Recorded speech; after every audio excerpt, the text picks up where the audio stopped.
اللہ تبارک و تعالی نے اپنے انبیاء و رسل کے ذریعے روز اول سے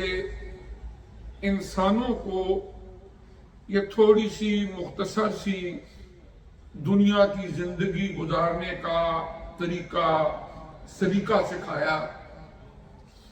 جہاں ایک طرف روحانی بالیدگی، عبادات اور اللہ کے تقرب کے لیے اوراد و وظائف، تسبیحات و تحلیلات انبیاء کرام اپنے اپنے دور میں انسانوں کو سکھاتے رہے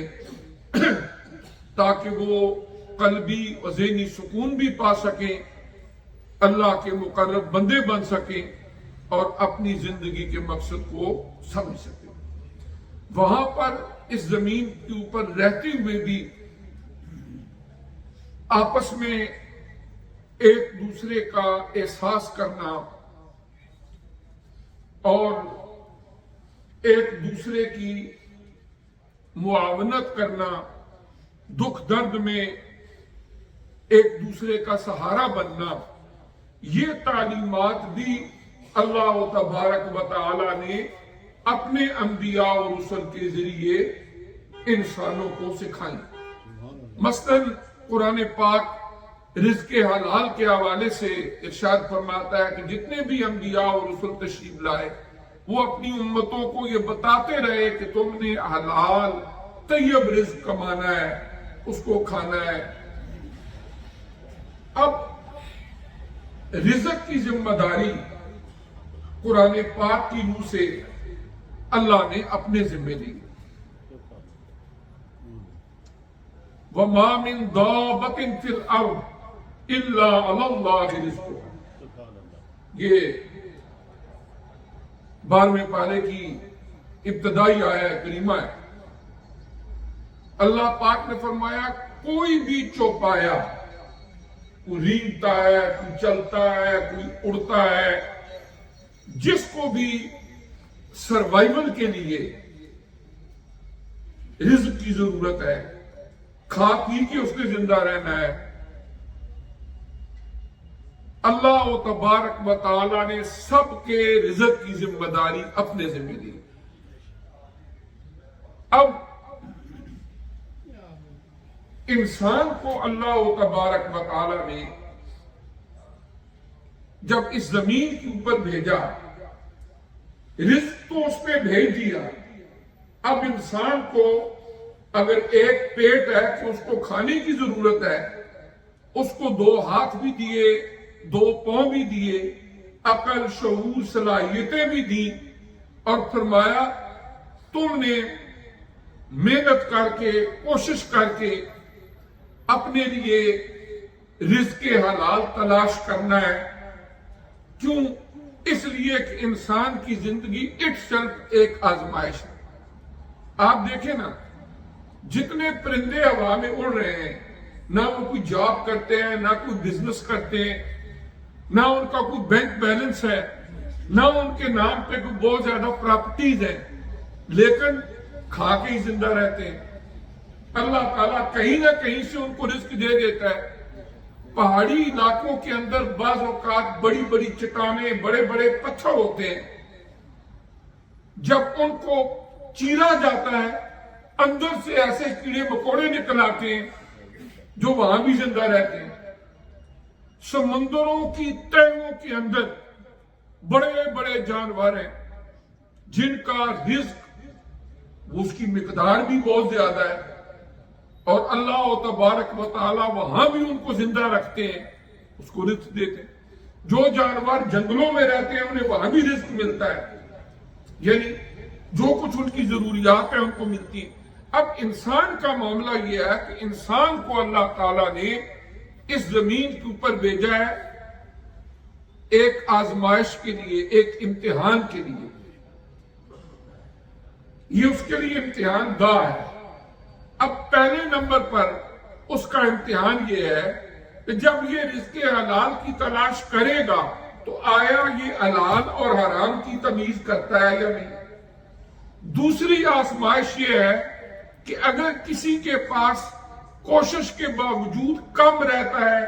اس کی ضروریات بھی پوری نہیں ہوتی، کیا وہ صبر و حوصلہ کرتا ہے کہ نہیں؟ کسی کو اللہ ضرورت سے زائد دے دیتا ہے، یہ بھی اس کی آزمائش ہے کہ وہ اللہ کا شکر ادا کرتے ہوئے اللہ کے حکم کی تابعداری میں سے، اس میں سے زکوٰۃ، صدقات اور معاشرے کے اندر جو لوگ ہیں مفلوق الحال ہے، پریشان ہے، ان کی مدد کرتا ہے کہ نہیں کرتا؟ یہ بھی ایک آزمائش ہے۔ اللہ تبارک و تعالیٰ نے جب حضرت سیدنا آدم علیہ السلام ان کی تخلیق فرمائی تو سورہ البقرہ کی آیت نمبر 35 میں فرمایا وَقُلْنَا يَا آدَمُ اسْكُنْ أَنْتَ وَزَوْجُكَ الْجَنَّةَ، ہم نے کہا کہ اے آدم علیہ السلام تم بھی اور تمہاری اہلیہ حضرت سیدہ حوا علیہ السلام تم جنت میں رہو، وَكُلَا مِنْهَا رَغَدًا حَيْثُ شِئْتُمَا، اور جو چاہو جہاں کہیں سے چاہو تم کھاؤ پیو۔ یہاں پر کھانا پینا بنیادی ضرورت جنت میں بھی تھا، قرآن گواہ ہے۔ اور پھر ایک حادثاتی طور پر قرآن کا ایک تفصیلی واقعہ ہے، جب حضرت آدم علیہ السلام کا حبوط اس زمین پر ہوا تو وہ کھانے پینے کی بنیادی ضرورتوں کی حاجت ان کو زمین پر بھی تھی۔ اب اللہ تعالیٰ نے اس زمین کے اندر ایسی صلاحیت رکھ دی جہاں کہ ہم نے رہنا ہے۔ باقی جتنے پلانٹس ہیں اگر ان کا آپ جائزہ لیں کہ جو بھی ہمارے ایسٹرونومسٹ بتاتے ہیں کہ فلاں جو پلانٹ ہے اس کے اندر یہ، ہر ایک کے اندر یہ صلاحیتیں نہیں جو اس زمین کے پلانٹ میں ہیں۔ اللہ تعالیٰ نے اس کی مٹی کے اندر ایسی خاصیت رکھ دی، یہاں پر پھل بھی پیدا ہوتے ہیں، اناج بھی پیدا ہوتا ہے، اس کے اندر جڑی بوٹیاں بھی پیدا ہوتی ہیں، کچھ علاج کے لیے، کچھ غذا کے لیے، جو اللہ تبارک و تعالیٰ اپنی اس مخلوق کے لیے ان فوائد کے لیے پیدا فرماتا ہے۔ یہ اس اللہ تعالیٰ کی کرم نوازی ہے۔ اب اس کے بعد جس وقت اللہ تعالیٰ اس زمین کے اوپر رزق کے خزانوں کو کھول دیتا ہے، سرسبز زرخیز زمینیں، وہاں پر پھل پیدا ہوتے ہیں، اناج پیدا ہوتا ہے۔ اب اللہ تعالیٰ نے ہر بندے کا رزق پیدا کیا ہے۔ جہاں پر غربت ہے، افلاس ہے، لوگ بھوک کی آنکھوں تنگ ہیں، خودکشیاں کر رہے ہیں، اس میں آج کا جو ہمارا دور ہے اس میں ایشیا اور افریقہ کے اندر ایسے حالات بہت زیادہ ہیں۔ افریقی ممالک کے اندر غربت ہے، اس طرح ہمارے ایشیائی ممالک کے اندر غربت ہے۔ اس کی وجہ یہ نہیں کہ اللہ نے ان کا رزق پیدا ہی نہیں کیا لہذا وہ خودکشی کر لیں۔ اللہ نے رزق ان کا بھی پیدا کیا ہے، لیکن قرآن میں اس کی تصریح کر دی ہے کہ جنہیں ہم نے زیادہ دیا ہے وَفِي أَمْوَالِهِمْ حَقٌّ لِلسَّائِلِ وَالْمَحْرُومِ، فرمایا جنہیں ہم نے زیادہ دیا ہے ان کے مال میں ہم نے حق رکھ دیا ہے ان کا جو بامر مجبوری دستے سوال دراز کرنے والے ہیں یا ڈیپرائیوڈ طبقے سے تعلق رکھتے ہیں، محروم ہے، ان کا مال جو ہے ان کے پاس ہے۔ اب مثال کے طور پر جس بھی علاقے کے اندر کوئی بندہ رہتا ہے یا جہاں تک کہ اس کو انفارمیشن ہوتی ہے، اگر اللہ تعالیٰ نے کسی کو زیادہ دیا، اللہ تعالیٰ نے بحیثیت مسلمان ہمارے اوپر زکوٰۃ فرض کی، وہ بندہ اس زکوٰۃ تک کی ادائیگی نہیں کرتا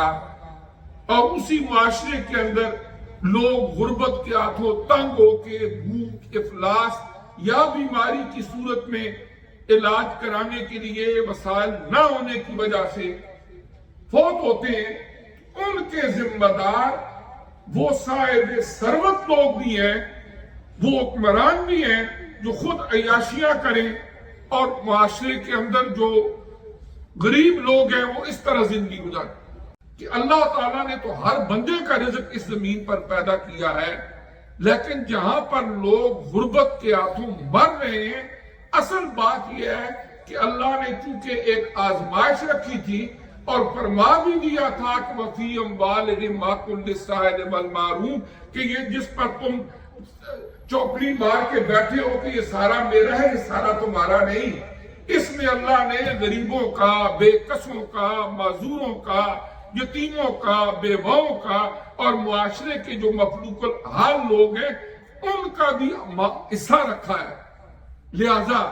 اگر تم ان کا حصہ نکال کے انہیں نہیں دیتے، اس کا مطلب یہ ہوا کہ تم بھی مجرم ہو۔ اگر ان میں سے کوئی خودکشی کرتا ہے تو اس کے قتل کی، اگر وہ بھوک ننگ کے ہاتھوں مر جاتے ہیں تو ان کی زندگی کے چلے جانے کے تم بھی مجرم ہو جنہوں نے اپنا ہی حق ادا نہیں کیا۔ یعنی عمومی طور پر یہ ہوتا ہے کہ معاشروں کے اندر لوگ اگر کوئی ایسا ہوتا ہے تو حکومتوں کو عطف تنقید بنا کے اپنی جان چھڑا لیتے ہیں، حکومتیں ہیں تو وہ کسی عوام کے اوپر اس کا پلڑا ڈال دیتے ہیں۔ لیکن بات یہ ہے کہ ہر آدمی کی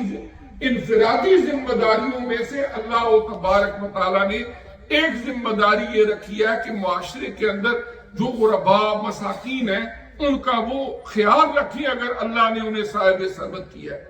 مثلاً آپ دیکھیں کہ دنیا کے اندر جتنے بھی اقتصادی نظام ہیں، آج کا دور کا کیپٹلزم ہو یا کچھ عرصہ پہلے کا سوشلزم، کمیونزم، جتنے بھی نظام چل رہے ہیں ان کے اندر سکھایا جاتا ہے کہ اس طریقے سے تم دولت کو پیدا کر سکتے ہو۔ پھر اس کے بعد جب وہ دولت اکٹھی ہو جاتی ہے کسی بندے کے پاس، ان کو یہ سکھایا جاتا ہے کہ جس ملک کے اندر تم رہتے ہو وہاں پر جو ٹیکسیشن سسٹم ہے تم نے اپنا ٹیکس پے کرنا ہے، واجبات ادا کرنے ہیں۔ اس کے بعد جو اس بندے کے پاس رہ جاتا ہے وہ اسی کا ہے، وہ جہاں مرضی خرچ کرے، وہ وائٹ منی ہے، اب اس نے ٹیکس ادا کر دیا، وہ فضول خرچی کرے، وہ عیاشیوں پہ لگائے، وہ اس کا اپنا مال ہے، کوئی روک ٹوک اس کو نہیں کر سکتا۔ لیکن اسلام کا نظام اقتصاد جو ہے، اسلام کا نظام اقتصاد وہ اس سے قطعاً مختلف ہے۔ اس میں کیا ہے کہ اللہ تبارک و تعالیٰ نے جو طریقہ ضابطہ بتایا اس میں یہ ہے کہ پہلے نمبر پر تمہارے دل و دماغ کے اندر یہ جو ایک فلسفہ بیٹھا ہوا ہے کہ یہ میرا ہے، یہ میرا ہے، یہ تمہارا نہیں۔ حضور علیہ السلام نے ارشاد فرمایا کہ ایک بندے کا وہی ہے جو اس نے کھا لیا، جو اس نے پی لیا اور فنا ہو گیا، اور جو اس نے پہن لیا وہ بوسیدہ ہو گیا، باقی جو اللہ کے رستے میں دے دیا وہ بھی اسی کا ہے، باقی کس کا ہے اس کو خود بھی پتہ نہیں، باقی کس کا ہے اس کو خود بھی اس چیز کا پتہ نہیں کہ باقی کس کا ہے۔ اور پھر اصل اللہ تعالیٰ کی ذات مالک حقیقی ہے۔ انسان کو تھوڑے وقت کے لیے اللہ تعالیٰ استعمال کے لیے، زندگی گزارنے کے لیے یہ وسائل عطا فرما دیتے ہیں۔ ایک تو اسلام کا یہ نظریہ کہ اصل مالک جو ہے وہ اللہ تبارک و تعالیٰ کی ذات ہے۔ قرآن میں قارون کا واقعہ ہے نا کہ جب اس کے پاس بہت مال آیا، لوگوں نے کہا دیکھو اللہ نے تیرے اوپر اتنا احسان کیا، تو بھی احسان کر، مخلوق خدا پر خرچ کو دیکھا نہیں، میرے علم کی وجہ سے، میری صلاحیتوں کی وجہ سے۔ یہ نظریہ قارونی نظریہ ہے، اس لیے کہ صلاحیتیں کس نے دی؟ بہت سارے لوگ ہیں جو مینٹلی ریٹارڈڈ ہے اس زمین کے اوپر رہ رہے ہیں۔ اگر اللہ تعالیٰ ذہنی صلاحیتیں چھین لیتا تو تم کر کیا سکتے تھے؟ اگر اللہ پاک بینائی چھین لیتے، قوت سماع چھین لیتے، دماغ کی توانائیاں چھین لیتے تو اس کے دستے قدرت میں تھا۔ جب ایک صلاحیت اسی نے عطا کی ہے تو لہذا مومن بندے کا یہ نظریہ نہیں ہو سکتا۔ اس کے بعد یہ ہے کہ بندے کے پاس محنت کر کے، کوشش کر کے، کاوش کر کے جو بھی آ گیا آگے چلے۔ نمبر ایک، اگر اپنی ضروریات کو زکوٰۃ دے دینے کے بعد بھی ایک حد سے بڑھا لیتا ہے تو قرآن فرماتا ہے کلو وشربو ولا تسرفوا، کھاؤ پیو لیکن حد سے نہ بڑھو، پھر بھی گناہگار ہے۔ اس کی ضرورت بطریقے احسن باوقار طریقے سے جس طرح پوری ہو سکتی تھی، اگر اپنی ضروریات کو، رہن سہن کو اس لمٹ سے آگے بڑھا بھی لیتا ہے، یہ اسراف کہلاتا ہے۔ اور اگر وہ دولت کو خرچ ہی ایسے جگہ پر کرتا ہے کہ جو اس کی ضرورت ہی نہیں، فحاشیوں عیاشیوں کے اندر، اس کو قرآن تبذیر کہتا ہے، اور یہ شیطانی کام ہے۔ قرآن فرماتا ہے کہ یہ شیطانی کام ہے کہ دولت اللہ نے دے دی ہے، اب بندہ کہہ رہی جہاں میرا دل چاہے میں عیاشیاں کرتا پھروں، میرا اپنا ہے، میں نے دن رات محنت کر کے خون پسینے سے کمائی کی ہے، نو ڈاؤٹ۔ لیکن جو مسلمان کا وتیرہ اور طریقہ کار ہونا چاہیے، اس میں نہ حد سے ضروریات کو بڑھانے کی اجازت ہے قرآن کی روح سے۔ اگر قرآن پر کسی کا پختہ ایمان ہے تو وہ قرآن کہہ رہا ہے کہ بلا تصرفو، لمٹ میں رہو۔ مثلا میں بعض اوقات دیکھتا ہوں، میں کہتا ہوں یہاں پر بڑے بڑے سپر مارکیٹس ہیں، سٹورز ہیں، اللہ و تبارک و تعالیٰ نے لوگوں کو وسائل بھی دیے ہیں، یعنی جس وقت شاپنگ کے لیے جاتے ہیں، اگر ایک بات اپنے دل و دماغ میں رکھیں، اب کہیں نہ کہیں سے تو آئے ہیں، غربت ہے، حالات بڑے تنگ ہے، ہو سکتا ہے ہمارے محلے میں کوئی ایک بیوہ عورت ہو جس کے پاس ایک وقت کھانے کے لیے ہو، دوسرے وقت نہ ہو، کوئی معذور ہو، کوئی یتیم بچے ہوں۔ ہم اپنی یعنی جس وقت ٹرالی لے کے جا رہے ہوتے اس وقت دل و دماغ میں ایک بات ضرور رکھیں کہ جو ضرورت کی چیزیں ہیں وہ خریدیں۔ یہ نہیں کہ آپ کے پاس پیسے ہیں، آپ نے کارڈ سے پیمنٹ کرنی ہے، آپ کے اکاؤنٹ میں پیسے ہیں، نو پرابلم، 200 بل بنے گا، 400 بنے گا، آپ نے محنت کی ہے، کمایا ہے، لیکن ایک بات ذہن میں رکھیں کہ بہت ساری چیزیں لا کے گھر میں رکھ دیں، یہ نہ ہو کہ کل وہ اوور ڈیٹڈ ہو، وہ باہر پھینکنی پڑے، آپ کی ضرورت سے بھی زائد ہو۔ اس کی بجائے تھوڑی تھوڑی بچت کر کے بھی اگر آپ کسی غریب کی مدد کر سکتے ہیں تو وہ کریں، اس لیے کہ ضرورت سے زیادہ اس طرح کی فضول خرچیاں یہ قرآن عزیز کی روح سے گناہ کے زمرے میں آتی ہے۔ اللہ تعالیٰ کا جو بتایا ہوا نظام ہے، اس میں ایک چیز حضرت علامہ اقبال رحمۃ اللہ نے فرمایا تھا، نقطہ شرح مبینی است و بس کسے نہ باشد در جہاں محتاج کس۔ کہ ہماری شریعت کا ایک نقطہ یہ ہے کہ کوشش کرو، محنت کرو، نکمے نکھٹو بندے کو ہمارے دین اسلام کے اندر اپریشیٹ نہیں کیا جاتا۔ حضور ضیاء الامت پیر کرم شاہ صاحب رحمۃ اللہ علیہ نے تفسیر ضیاء القرآن میں فَإِذَا فَرَغْتَ فَانْصَبْ وَإِلَىٰ رَبِّكَ فَارْغَب، سورہ الانشراح، اس کی آخری آیت میں تفسیر میں ضیاء القرآن کی 5ویں والیوم میں حضرت عمر فاروق رضی اللہ تعالیٰ عنہ کا ایک قول لکھا ہے کہ حضرت عمر فاروق رضی اللہ تعالیٰ عنہ جب 26 لاکھ مربع میل کی اوپر حکومت تھی، خلیفہ وقت تھے، آپ نے اپنے گورنرز کو یہ لکھا، خط لکھا، اس کے اندر لکھا جو ورڈنگ ہے ضیاء القرآن میں، انی لأکرہ ان ارا احدکم فارغا سبحللا لا فی ہمارے دنیا وہ ولا فی ہمارے دین، کہ میں اس بندے کو بڑا ناپسند جانتا ہوں جو نکمہ ہو، نکھٹو ہو، نہ کوئی دنیا کا کام کر رہا ہو، نہ کوئی دین کا کام کر رہا ہو۔ ایسے بندے جو ٹائم ویسٹ کرتے ہیں بجائے اس کے کہ وہ محنت کرتے، بکاری بن کے وہ مانگتے پھرے، اس کو بھی اسلام نہیں اپریشیٹ کرتا۔ لیکن اگر کوئی کوشش کے باوجود یا کسی عذر کی وجہ سے، یا جس طرح کچھ بچے ہیں ان کے والد کا سایہ سر سے اٹھ جاتا ہے، یا بیوہ ہوتے ہیں، یا کوئی ایسے لوگ ہیں جو ضعیفی کی عمر میں ہیں، ان کا کوئی سہارا نہیں ہے، ایسے لوگوں کے ساتھ مدد کرنی چاہیے، اور جو اٹے کٹے جوان ہوں انہیں تلقین کرنا چاہیے کہ نکلو اللہ کی زمین میں اور اپنے لیے رزق حلال تلاش کرو۔ آپ دیکھیں نا، ایک قرآن عزیز کے اندر اللہ تبارک و تعالیٰ نے ارشاد فرمایا قسم کے بارے میں۔ ایک بندہ ہے وہ قسم اٹھا لیتا ہے، اور یہ سورہ المائدہ کی آیت نمبر 89 ہے، 7واں پارہ ہے۔ ایک بندہ ہے وہ قسم اٹھا لیتا ہے میں یہ کروں گا، اس کے بعد وہ قسم کو توڑ دیتا ہے، ہانس ہو جاتا ہے، قسم توڑ دیتا ہے۔ اب کیا ہے کہ کامن سینس کیا کہتی ہے؟ اگر کوئی بندہ سوچے اس نے کیا کیا ہے، مس یوز آف نیم آف اللہ سبحانہ و تعالی، اس نے اللہ کی قسم اٹھائی ہے، اللہ کے نام کو مس یوز کیا ہے۔ تو کامن سینس تو یہی کہتی ہے نا کہ بندے کو چاہیے کہ تسبیح لے، تسبیحات پڑھے، استغفار پڑھے، اللہ سے معافیاں مانگے، اے اللہ پاک میں نے تیرے نام کو غلط استعمال کیا ہے، میں نے جھوٹی قسم اٹھائی ہے، مجھے معاف کر دے، اس کا کفارہ ہو جائے۔ اگر ایک بندہ جھوٹی قسم اٹھانے کے بعد 1000 تسبیح استغفار کی پڑھ لے، دنیا کا کوئی مفتی فتویٰ نہیں دے سکتا کہ اس کا کفارہ ادا ہو گیا، اس لیے کہ اللہ تعالیٰ نے اس کے کفارے کو قرآن پاک کی سورہ المائدہ کی آیت نمبر 89 میں بیان کیا ہے۔ اب کیا اس نے کیا؟ جھوٹی قسم اٹھائی۔ اب اللہ پاک فرماتے ہیں میں تجھے معاف کر دوں گا،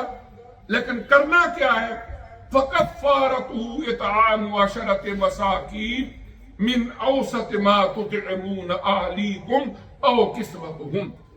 فرمایا جاؤ میری اس مخلوق میں تلاش کرو 10 مسکین، 10 غریب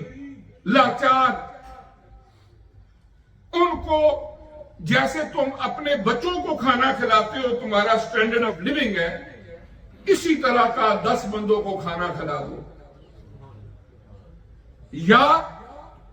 ان 10 کو جو غریب ہے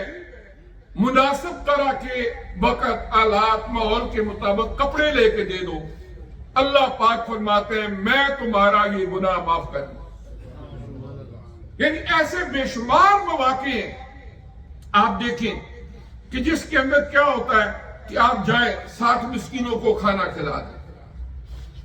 یعنی تاکہ معاشرے کے اندر جو غربت ہے وہ ختم ہو۔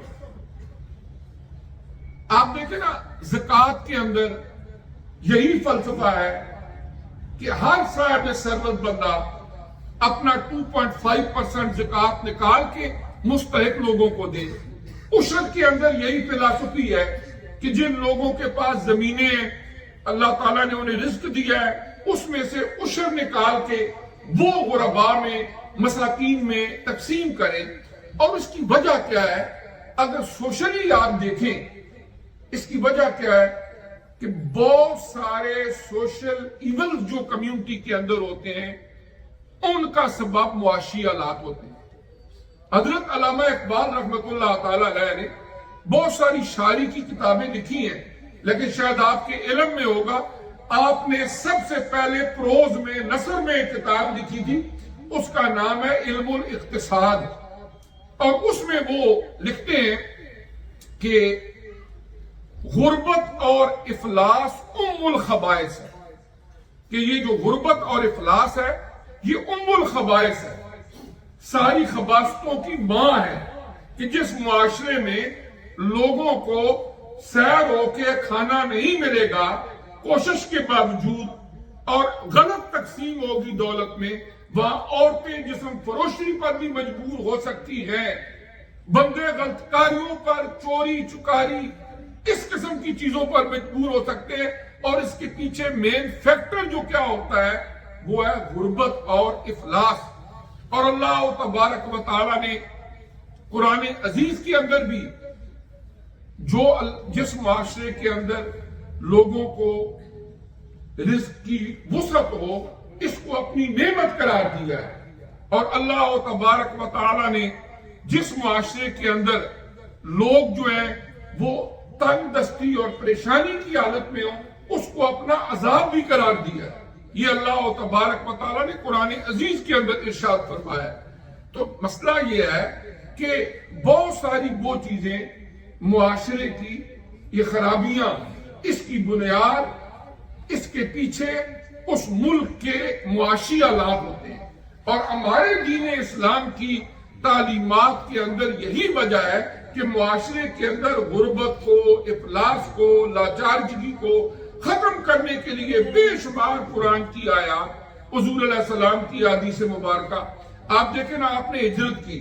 ہجرت کر کے جب نبی کریم صلی اللہ علیہ وآلہ وسلم مدینہ طیبہ آئے، اب کچھ لوگ یہ تھے کہ جو مکہ مکرمہ سے ہجرت کر کے مدینہ آئے، کاروبار وہاں چھوڑ دیے، گھر بار وہاں چھوڑ دیے، ان کا کھانا پینا رہنا سہنا ایک مسئلہ تھا. ان کی ریہیبلیٹیشن کے لیے آپ نے مواخات قائم کی. اہل مدینہ کو فرمایا، اوس خزرج کے قبیلوں کے جو لوگ تھے، کہ آپ ایک ایک کو بھائی بنا لو. اس طرح بھائی چارہ قائم کر کے ان کے لیے یہ سارا انتظام کیا. اور اس کے بعد باقاعدہ طور پر زکوٰۃ کی کلیکشن، بیت المال کا نظام، اور اس کے ذریعے یہ ہے کہ اگر آپ خلفائے راشدین کے دور میں دیکھیں، حضرت عمر فاروق رضی اللہ تعالیٰ عنہ کا دور، ابوبکر صدیق رضی اللہ تعالیٰ عنہ، دیگر خلفائے راشدین کے اعتبار، اور پھر حضرت عمر بن عبد العزیز رحمت اللہ تعالیٰ علیہ کا دور، وہ کہ جس کے اندر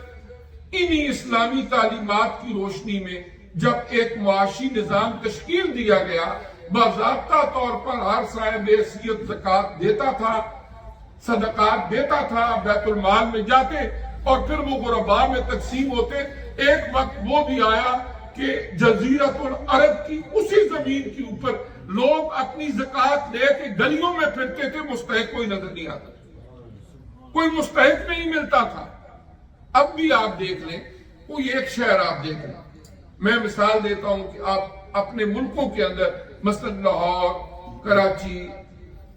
گجرانوالہ، میرپور، کوٹلی، ایک شہر آپ ذہن میں رکھیں. اسی طرح بنگلہ دیش میں چلے جائیں آپ، سلٹ، ڈھاکہ، وہاں پر کیا ہے، اس شہر کے اندر رہنے والے جو مالدار لوگ ہیں، اگر ہر بندہ خدا خوفی سے اپنی زکوٰۃ ادا کرے تو اس ایریے کے اندر 100 میل تک ارد گرد رہنے والے دیہاتوں کے اندر غربت کا نام و نشان نہ ہو. اگر ہر بندہ خدا خوفی سے اپنی زکوٰۃ کی ادائیگی کرے، وہاں غربت کا نام و نشان ہی نہ ہو. لیکن وجہ کیا ہے کہ ہماری پرابلم کیا ہے، ہم دنیا کی زندگی کو شاید یہ سمجھ بیٹھے ہیں ہمیشہ ہم نے یہاں ہی رہنا ہے اور یہاں ہی رہ کے ہم نے پتہ نہیں کیا کچھ کرنا ہے. اصل بات یہ ہے کہ اللہ تعالیٰ نے قرآن عزیز کے اندر ہماری اس دنیا کی زندگی کے ایک ایک پہلو کو بیان کر دیا. ہر روز ہم جنازے پڑھتے ہیں، ہم اسپتالوں میں جاتے ہیں، اپنے سے کم عمر لوگوں کو بھی وہاں پر بیڈوں کے اوپر پڑا ہوا پریشان حال دیکھتے ہیں. کہ دنیا کی زندگی کے اندر خوشی کے ساتھ دنیا میں ہزاروں غم بھی ہوتے ہیں، جہاں بجتی ہیں شاہنائیاں وہاں ماتم بھی ہوتے ہیں، کہیں سے میت اٹھ رہی ہے، کہیں سے کچھ ہو رہا ہے. یہی ہماری زندگی ہے. میکسیمم کیا ہوگی جب ایک انسان دنیا کے اندر اتنا دل لگا بیٹھتا ہے کہ اسے دنیا کی دولتوں سے اتنا پیار ہو جاتا ہے کہ وہ اللہ کے حکموں کو بھی ٹھکرا دیتا ہے. تو یہ حقیقت میں دنیا کے اندر اللہ تعالیٰ کا انفرادی طور پر اس بندے کے اوپر عذاب ہوتا ہے. اور یہی دولتیں جن کو دنیا کے اندر وہ سمجھتا ہے کہ میں پتہ نہیں کیا کیا لگژری زندگی گزار لوں گا. فرعون جب مرا تھا تو ملٹی ٹریلینئر تھا، بادشاہ تھا، موسیٰ علیہ السلام کے پیچھے گیا، آگے سے جب پانی نے رستہ دیا وہ بھی اندر داخل ہو گیا لاؤ لشکر کے ساتھ. اللہ نے حکم دیا کہ اب آیا تو شکنجے کے اندر، اب پانی مل گیا، وہاں ہی مر گیا، ختم ہو گیا. تو دنیا کے اندر اللہ تعالیٰ نے اگر بہت بھی کسی کو وسائل دی ہیں تو دولت کا زیادہ ہونا کوئی خوبی والی بات نہیں ہے. اس لیے کہ اگر اس میں ایک مچھر کے پر جتنی بھی خوبی ہوتی، اللہ اپنے نبیوں کے دشمنوں کو اس سے مالا مال نہ کرتے اور آقا علیہ السلام کو پیٹ پہ پتھر نہ باندھنے پڑتے اور گھر میں فاقہ کشی نہ ہوتی. اصل بات یہ ہے کہ یہی دولت جب حضرت عثمان غنی رضی اللہ تعالیٰ عنہ کے ہاتھ میں آئی، اللہ نے انہیں اعلیٰ درجے عطا کر دیے. حضرت ابوبکر صدیق رضی اللہ تعالیٰ عنہ کے ہاتھ میں آئی، بہت بڑے بزنس مین تھے، اللہ نے اعلیٰ درجے عطا کر دیے. اور یہی جب ابو جہل کے ہاتھ میں آئی، تکبر آ گیا، قارون فرعون نمرود کے ہاتھ میں آئے گی، دنیا میں بھی برباد ہوئے اور آخرت کی بربادی بھی ان کا مقدر بن گئی۔ اس طرح دنیا کی زندگی کے اندر اللہ اگر نعمتیں دیتا ہے تو دعا یہ کرے کہ اللہ ان پر شکر کی بھی توفیق عطا فرمائے، ورنہ جس کو ہم ساری زندگی کے اندر سمجھے کہ میرے لیے لگژری ہے، کہ ایسا نہ ہو کہ آنکھیں بند ہوں اور قبر میں جائیں تو ہمیشہ ہمیشہ کا وبال ہمارے گلے پڑ جائے اور پھر چھٹکارا بھی نہ ہو۔ اللہ پاک مجھے بھی آپ کو بھی سمجھنے کی اور عمل کی توفیق دے۔